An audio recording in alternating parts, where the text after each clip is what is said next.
Sure. Well, it comes from a state of observation through carefully observing the reality, through carefully noticing and watching and experiencing the subtlest dimensions of reality.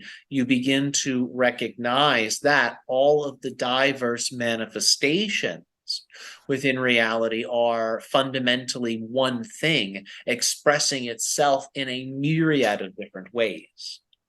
And that experience on an intellectual level can be had rather quickly through mathematics, through knowledge. A person can understand that all things are one thing, but there is a certain level of observation and perspective where that oneness is directly experienced in a way that ultimately allows for the observer to tune in to that dimension of existence where everything is one thing. And they're able to maintain an alignment with that frequency whilst simultaneously existing in a reality where they are experiencing many different things, where it appears to not be a reality of oneness, but rather a reality of diversity and many and multiple forms.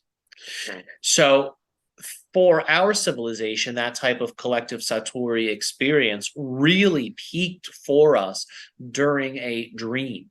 We had a collective, you could say, hibernatory experience as a people. And there was a point within that experience where we were having, essentially, as a species, a type of lucid dream with one another. And we were able to see and feel just how connected we were. And we were able to really explore those connections in very deep and vivid ways.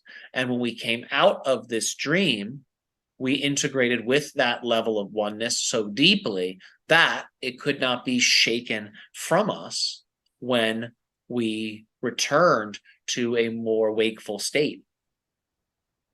So our dream came to life, became real, what we experienced on that dream level.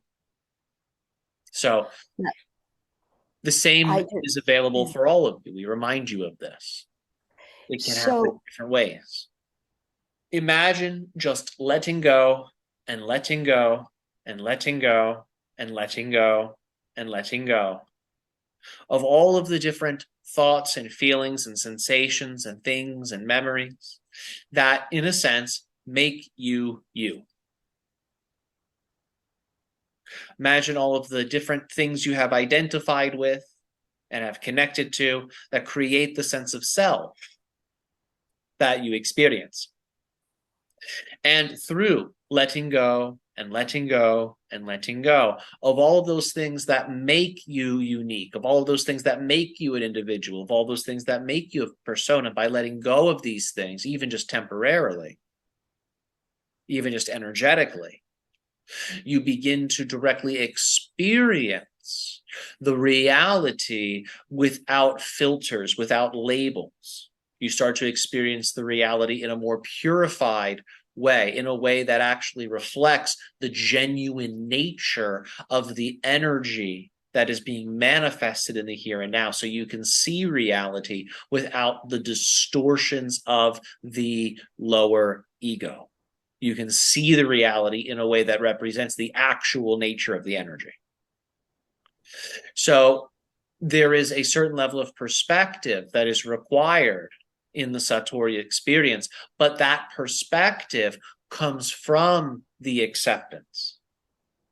And it is that acceptance of the self that also allows for a type of natural letting go to take place, where whatever is not of the self can be released with each exhale, letting go until there are no longer those illusory distortions, and then the reality can be seen rather clearly. That is why we tell your people that we are describing to you the structure of existence when we talk about many of these topics, because we can actually see the energetic structure. So when you go through that experience as a people, it ends up linking all of you in a very powerful psychic way. Everyone involved becomes incredibly telepathically linked and connected. And for us, we were able to achieve that with the assistance of the dream state.